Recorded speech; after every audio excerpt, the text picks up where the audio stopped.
Zdravím fanúšikov Walking Dead v Čechách a na Slovensku.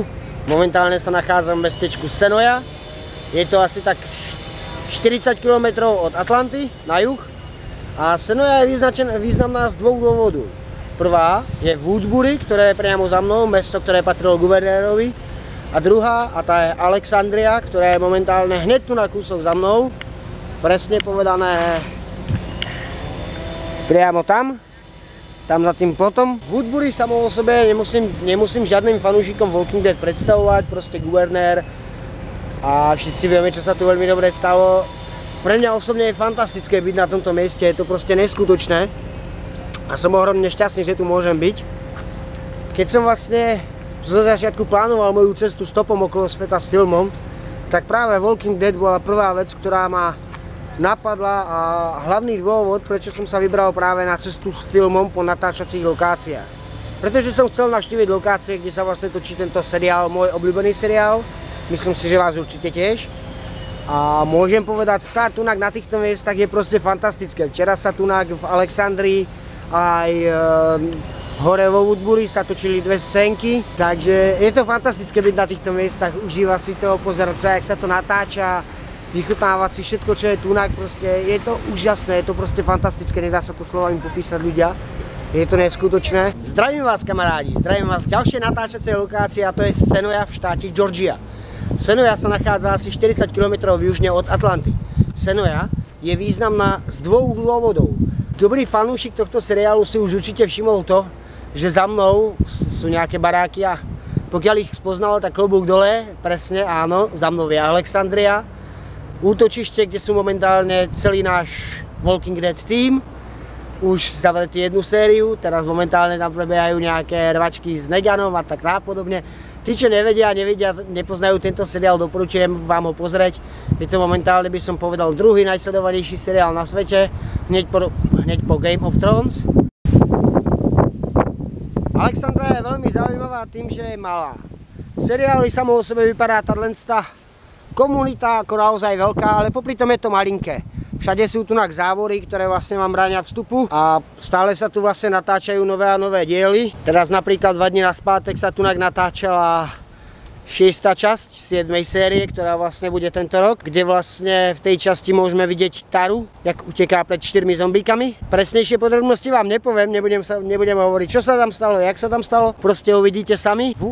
Alexandria sama o sebe je úžasná, ako toto miesto bol vždycky môj veľký sen dostať sa sem. A je to neskutočné, byť tunak je proste krásny pocit. Je to nádhera prechádzať sa po týchto uliciach, byť vlastne vedľa nej a keď máte šťastie a keď ste láky pozerať ešte, ak sa to natáča. Je to krásne, je to neskutočné. Je to proste úžasné, fakt, že áno. A ešte jedna taková zaujímavosť, že hneď vlastne vedľa Alexandrie sa nachádza guvernérové mesto Woodbury. A celkovo 2 série trvalo Rickovi, než sa dostal od Woodbury sem do Alexandrie. Je tu aj ochranka, ktorá vlastne tento areál hlídá neustále 24 hodín denne. Pretože, ako som už spomínal, stále sa tu natáča, furt sa tu niečo natáča a je to vlastne pre verejnosť totálne uzavreté. Tu vlastne parkuje štáb s celú svoju techniku, keď sa tu natáča.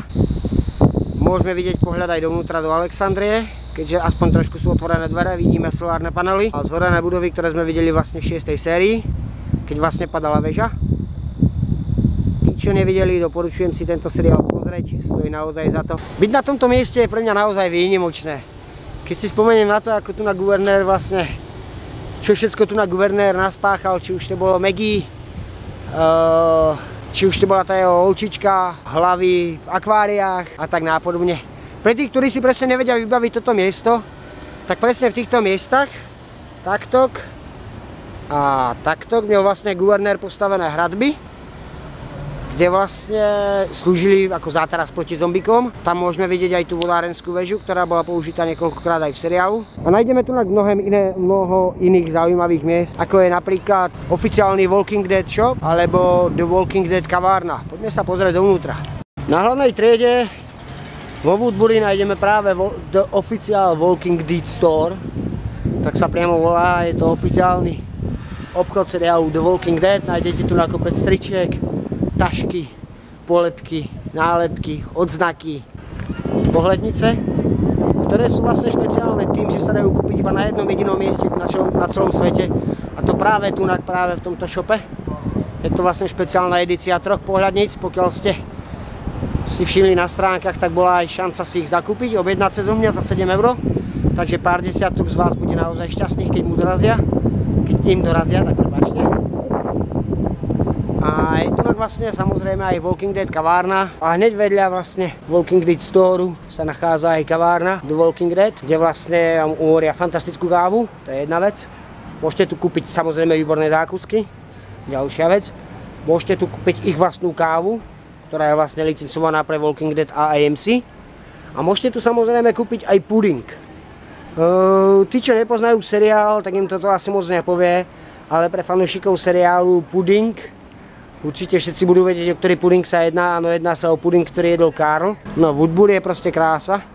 Tunak je špeciálna jedna budova. Myslím práve túto budovu, ktorú nájdeme práve na ulici vo Woodbury. Čím je špeciálna? No, to sa dozviete v 6. časti Walking Dead, v 7. sérii, ktorá vlastne bude ešte iba odvysielaná.